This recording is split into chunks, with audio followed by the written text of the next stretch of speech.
என்னங்க நம்ம கல்யாணத்துக்கு முன்னாடி நிம்மதியா நான் சொல்லு சொல்றத கேளுங்க. கல்யாணத்துக்கு முன்னாடி நம்ம லவ் பண்ணும்போது வேலண்டைன்ஸ் டே அன்னைக்கு என்ன எங்கெங்கெல்லாம் கூட்டிட்டு போயிட்டு என்னென்ன கிஃப்ட் எல்லாம் வாங்கி கொடுத்தீங்க? அந்த முட்டாள்தனத்தை நினைச்சு இன்னொரு வரைக்கும் ஃபீல் பண்ணிக்கிறேன். என்னங்க யோசிக்கிறீங்க? இன்னைக்கு கேலண்டர் பாத்தீங்களா? வேலண்டைன்ஸ் டே. வேலண்டைன்ஸ் டேவா?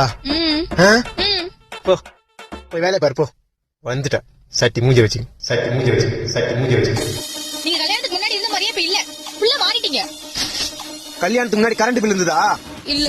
கல்யாணத்துக்கு முன்னாடி வீட்டு வாடகை இருந்ததா? இல்ல. உன்னை கட்டுனதுல இருந்து இது எல்லாத்தையும் நான் கட்டுனுக்கிறேன். அமைதியா போயிடு.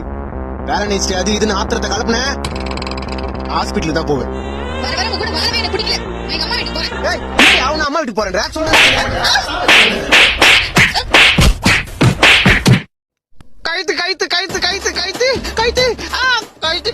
ஏமலே கைய வைக்கிற. ஒரே ஒரு அடி தண்டி கண்ணத்துல வச்சேன். அதுக்குன்னு கட்டின கணவனை கண்ட்ரோல்ல வச்சு இப்படி கழுத்து மேலே கால் வைப்ப. கல்யாணத்துக்கு முன்னாடி நம்ம லவ் பண்ணும்போது உன் ஃப்ரெண்ட்ஸ் கூட ஊர் சுத்தினியா? இல்ல. கல்யாணத்துக்கு முன்னாடி நம்ம லவ் பண்ணும்போது மேல கோவப்பட்டிருக்கியா? இல்ல. உன்னை கட்டினதுல இருந்து இது எல்லாமே நீயே பண்ணிக்கிட்டு இருக்க. ரொம்ப சாரிமா.